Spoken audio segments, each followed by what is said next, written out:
Hey everyone, I'm Elliot. And I'm Phineas. And we're the Peters Bros. And welcome to our spoiler review of Pirates of the Caribbean Dead Men Tell No Tales. Fair warning, there will be spoilers ahead. So if you have not seen Dead Men Tell No Tales, then I recommend you check out our spoiler-free review. Link is in the description box below. We're gonna talk spoilers in 5, 4, 3, 2, 1. Barbossa died.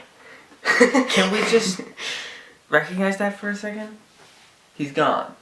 Yeah. See, that's the main thing about a franchise like Pirates of the Caribbean. In a universe that you create, where you have a character come back from the dead, then when you kill off any other character, or that same character again, it loses poignancy and it loses weight. So We've already seen both Barbossa and Captain Jack come back from the dead before, so killing off Barbossa just felt kind of meh. Another thing that just didn't do it for me was the reveal that Karina was Barbossa's daughter. I thought that was a brilliant idea. No one saw it coming. It was a great plot twist, but they didn't handle it well. I feel like all of the characters had like another layer to them, and they didn't feel like the same characters that we know and love. Jack didn't completely feel like he was there. Well, for one he thing, felt like he was Jack. a buffoon the whole time. Yeah. Like, He wasn't clever, witty Jack. exactly. Like, so much of what makes Jack Jack is that he's insane, but also ridiculously intelligent. And he was just dumb in this movie. Wait, let's just say we loved this movie. We didn't. Yeah. We loved We've only said bad things. We're just gonna, like, offer some constructive criticism because we love it so much. So as we said in our spoiler-free review, this movie kind of felt like two different films. The first half of the film was a Pirates film. It felt very familiar. And, and it had a great storyline, and all the characters too were pretty much there. Jack was pretty much there. And then the second half, since you've all seen the films, after the wedding sequence, from then on, it kind of felt like a different film a little bit. Also with the sort of anticlimactic reveal of the Black Pearl. Oh my gosh, we all yeah. knew that was gonna happen, that it was gonna... But they needed to give the Black Pearl a better introduction. I mean, it's the Black Pearl. Again, with Jack not really being there character-wise, the fact that it went under and he just said, "Oh, it was a good ship." I know, it's like Jack was his true willing to love. risk his life for that ship in the first 3 films. That ship became a character in the franchise, and they didn't handle that well at all. The plot line was insanely simple.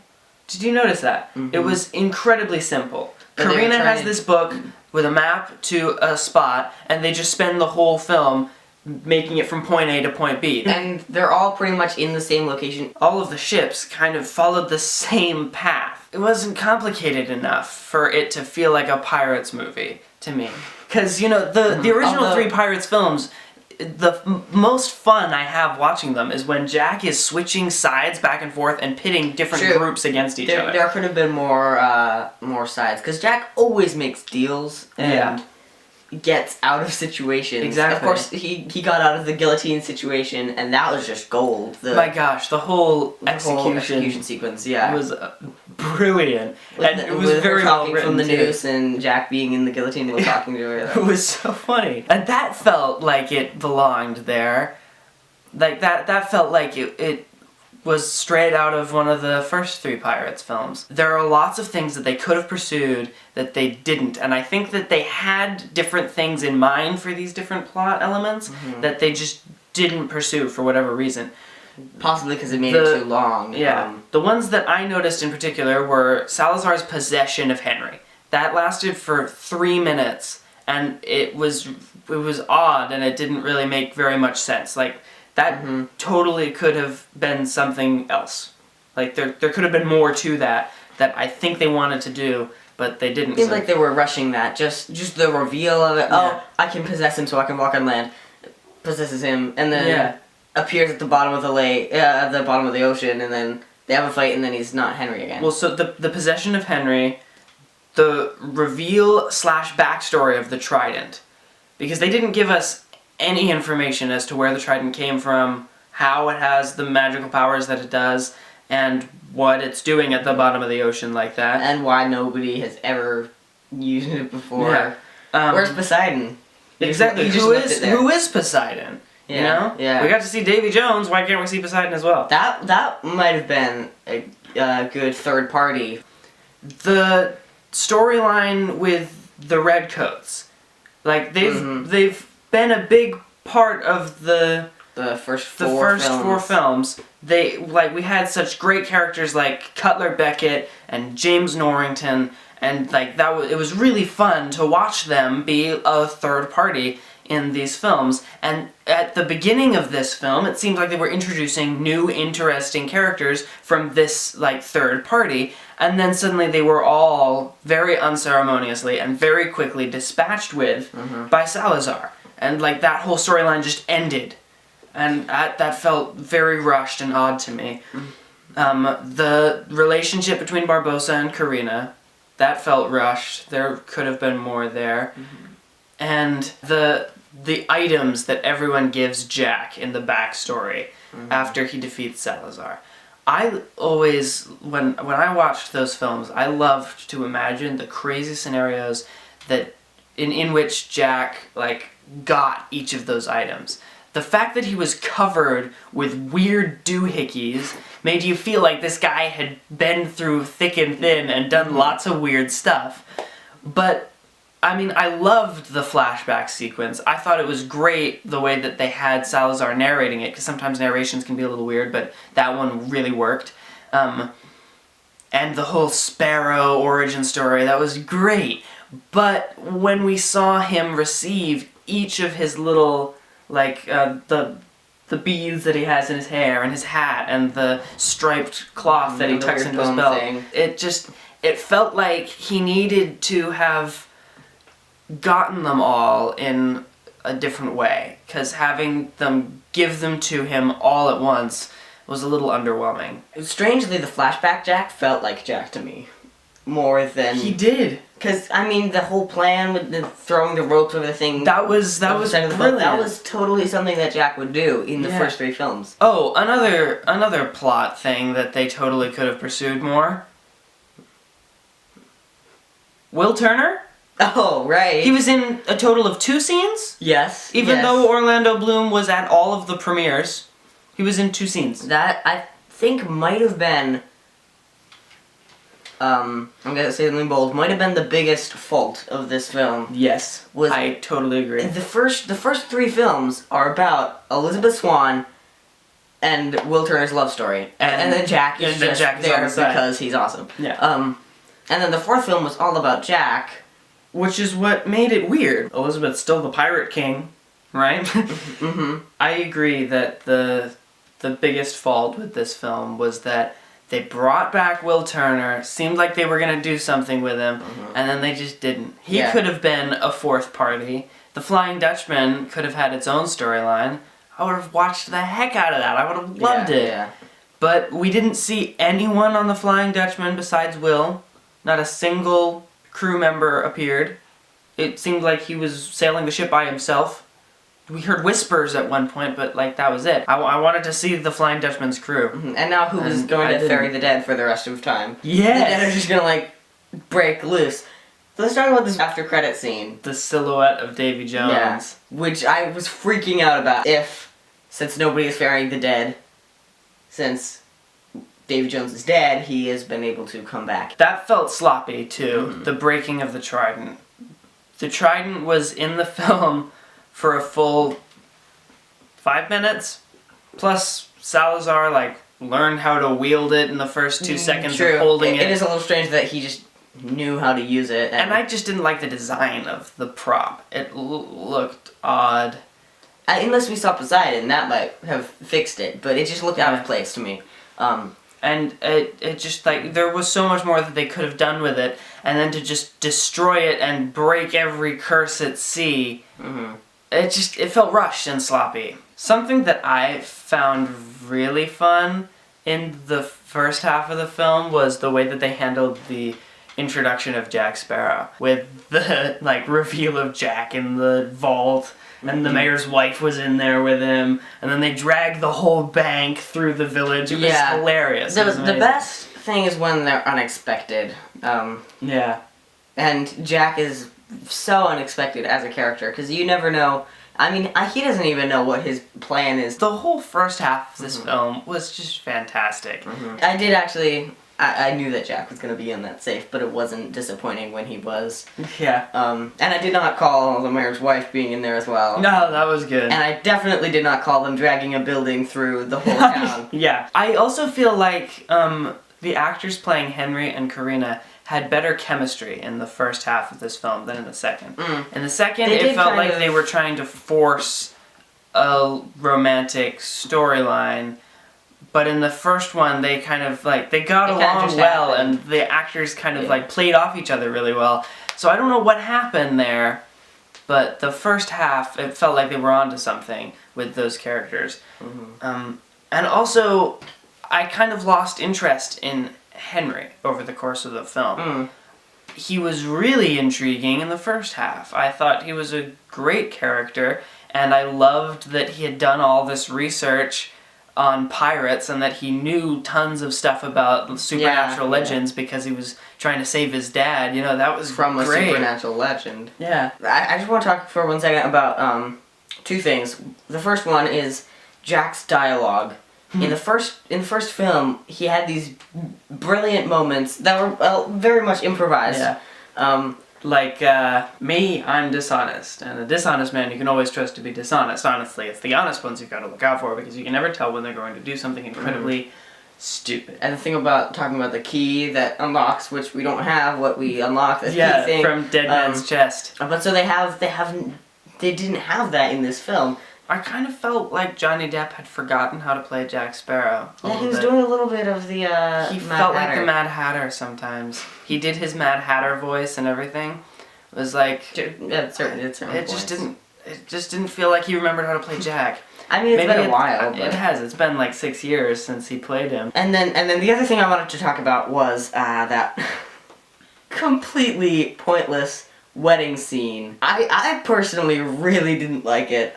You thought it was funny. I mean, it was amusing, funny, but I agree, it had absolutely out no of nowhere, place. And it didn't help the storyline move forward at all. When you're writing a screenplay and you have a scene, you have to ask yourself, will this scene have consequences to the later plot? And that sequence had absolutely nothing to do with anything that had come before it or anything that came after it. Because they show up on the island. I don't know, there was just like 10 minutes of the film that made no sense to me, because they showed up on the island and all that was brilliant up until that point, because then with the whole glow sharks thing, they were caught in nets. Great. I was like, here comes a third party, we need a third party. Yeah. Are they gonna... Here comes the cannibal thing again. Exactly. Are they back on the cannibal island? That would actually be that would have been fun, and we could have seen the dog again. Because I think, wasn't that the after credit scene? The dog is now the king, the chief. Yeah. See, that would have been... But brilliant. But they had so much that they could have done. They had some random new characters completely suddenly introduced. Unexplained. They like did a reveal. Oh, it's these people, but we'd never seen them before. And then it was like over in an instant. Jack was being forced to get married at gunpoint, and for no reason. Really gross lady with gross children. And then Barbossa's here to save the day. Barbossa shows up and kills everyone. Which, I mean, he could have saved them from cannibals again, and they could have made so many jokes about, oh, this is happening again. Yeah. And especially if Will was there. Will could have been there to save the day. Will turned up to save the day. That would have been so many things could have happened. Their door was wide open because they were on an island, a random island. We've seen so many islands in these films that have been so interesting. I mean, you know, the crew of the Flying Dutchman can set foot on land even if the captain can't. We saw the crew of Davy Jones running around on that island in Dead Man's Chest. Yeah. Like, there was no reason to not have Will have a larger portion of the story. He can't die, so he could have come back and fought Salazar. And that would have been a portion of the story And to they're introduce him a into it. perfect match too, Salazar and Willow, because they both Yeah. can't step on land. They're both kind of supernatural characters, and they both can't die. If So Will had ended up being the one to kill Salazar rather than Barbossa, think of how much cooler that could have been. Salazar was an incredible villain. He was amazing. But the send-off for him was kind of anticlimactic. I mean, sure, he smashed his head open on the Black Pearl's anchor, but... and Barbossa sacrificed himself for. Yeah. That was a good idea. Most of this film, great idea. But it wasn't completely... Poor execution. For the second half of the film, it wasn't executed properly, in my opinion. They brought in, with a new director and new screenwriter, some slow motion shots, which worked because they were just like kind of speckled throughout the film. Until the second half, they had the whole sacrifice of Barbossa in slow motion, which I think might have ruined it a bit, just because it was supposed to be unexpected. It had to be unexpected. And, you know, Karina actually says, I had everything for a moment, and now it's all gone again.